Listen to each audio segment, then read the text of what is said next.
Thank you, Acting Speaker, and I rise to give a contribution on the Help to Buy Commonwealth Powers Bill 2025, and as we've heard, it's a bill that claims to address housing affordability, but I think it actually demands scrutiny, just as the Shadow Treasurer and the member for Brighton put forward, as did the member for Murray Plains, across a whole range of issues in housing. Now, I think we can all agree in this place Victorians are struggling to find secure and affordable homes. And this bill, while it does align state laws with the Commonwealth's Help to Buy Act 2024, enabling Canberra to make full amendments, understand that cooperation is necessary, and if this goes through, and as the member for Brighton mentioned, we could be in federal caretaker period as soon as this weekend. Two parties completely opposed on the Help to Buy scheme. We understand that should the current government continue empowering Canberra, that this scheme will need to be put in place and move forward. But the coalition in Canberra has a completely different plan when it comes to housing. I've heard others on the other side say there's no plan. Well, I don't agree with that whatsoever, and I'm sure my colleagues in Canberra would also say that. And we have a very opposing view when it comes to housing, and one that says that the government shouldn't own part of people's home, that they should be staying out of people's lives, assisting where they can, and also this notion that the government owning part of your home through this Canberra policy put forward by the Albanese Labor government is going to assist in any way, shape or form. And I know the member for Brighton mentioned the article also in The Guardian from last year about a Parliamentary Budget Office submission that will actually see numbers under this scheme, the number of people eligible under this scheme, decrease by close to 30%. Almost 700,000 Victorians become worse off under this scheme should it be handed over to Canberra.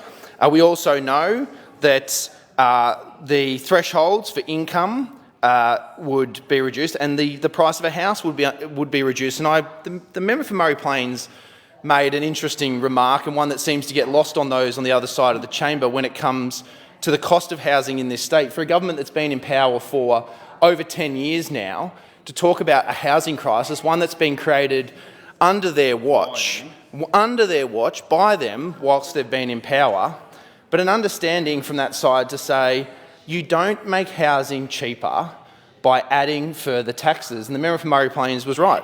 42% of the charges on a new house and land package in this state are taxes, charges, fees that are going right back to those people trying to purchase those homes. If you're wanting to make housing more affordable, instead of handing your powers over to the Commonwealth and saying, you guys take care of it, and mind you, we can't forget that we're nearly $250 billion in debt in this state, and that little bit of a $2.8 billion burden that comes off the state's books is maybe not a bad one for this government to relieve themselves of a little bit. But if you want to go and make housing more affordable, just maybe look at the additional 30 plus taxes that you've added when it comes to property in this state.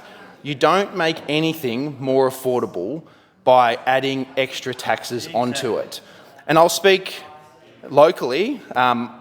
People will have an assumption in this place and outside about my electorate, but believe me, most of my electorate is not Sorrento Portsea, for those people that may think differently. I know most people in here would spend time down in my electorate at some stage, but when you look at areas like Rosebud, like Dramana, that have a growing population, that people are looking to get into houses, land tax bills have been hitting my electorate. Rosebud alone, and it's not as densely populated as other areas, and we love that because it's got our green wedge, and it's wedged between Port Phillip and Western Port, and everyone loves that lifestyle.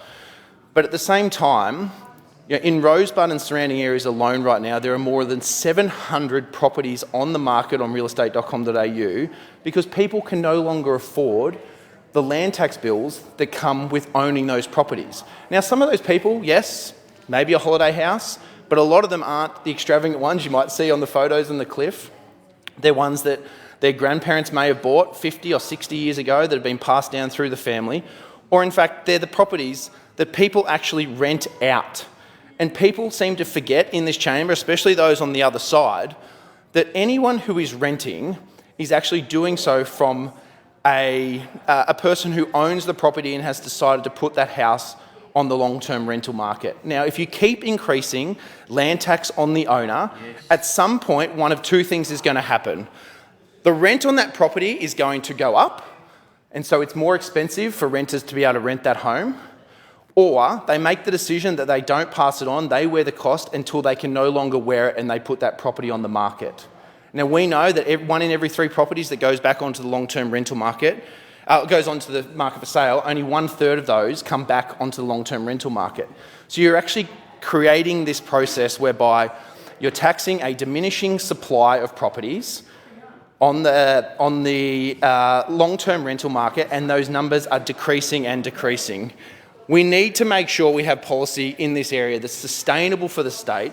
It's sustainable to keep the long-term rental market ticking over, but also we've got to be able to create an environment where people, young families, young Victorians, and I heard the member for Thomastown say that we don't want young people to buy homes.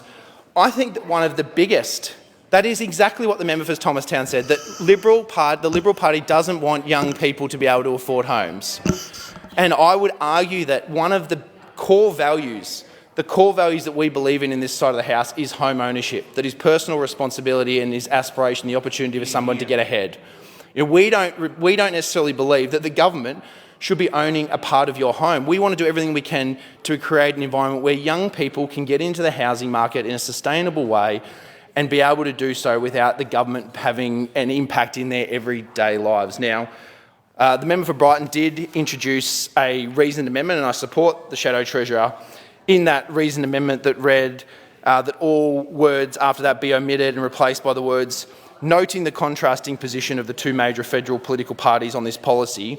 This House refuses to read this bill a second time until the outcome of the federal election is determined. And I think we would all probably do well that when it comes to federal issues currently passing through this House, that we maybe just hold stock for 5 minutes. Exactly. That maybe on a range of policies we go, let's just wait, because as it currently stands, you know, this bill has been on the floor of the federal parliament for some time. Was originally meant to come in place on the 1st of January 2023. We're still at a point where the federal Labor government doesn't actually know how this policy looks right now. We're still waiting on the final model. We're going to go hand off powers to the Commonwealth in the middle of a federal caretaker period on a scheme that we don't even have the final detail on. I mean, to me, and maybe I'm wrong, but it would make no sense for me to hand power over to something that you actually don't know the final detail of. I hear members back there saying that I was wrong, and I was listening to the member for Box Hill's contribution that says we on this side of the House do nothing, and he took up an interjection from the member for Glen Waverley. Well, I can tell you what, in about 20 months' time, the member for Glen Waverley will be doing nothing in this place, because if this government continues the way they're going, he'll be sitting out of a job, with a bunch of other backbenchers on that side of the chamber. A bunch of them will be out of a job because they're following a premier right now who is more focused on ideology than actually the concerns of Victorians. And this legislation is an exact example of that. They're handing over powers to the Commonwealth on a scheme that's not finalised. So those backbenchers on the other side, I would encourage them on this issue, on the issue of crime, on the issue of health, on the issue of education, all the things that we're reading in the newspapers, on the TV, on the radio, and that get debated in this chamber regularly. If you're serious about having an impact on Victorians, or maybe you just want to worry about keeping your job, start to do things that are actually affecting the lives of Victorians instead of being just a group of nodding heads at the back of the chamber who read from their notes. They read from their notes that are handed to them by the advisors, add 2 minutes of a contribution on something local so they can get a grab on Facebook. You know, the reality is, in the end, in 20 months' time, we're not going to have to worry about it. I'm sure the other member at the table here is going to be here. We're going to sit here, we'll see a change of government, and those members will no longer be in this place. And I tell you what, it'll be for the absolute benefit of all Victorians.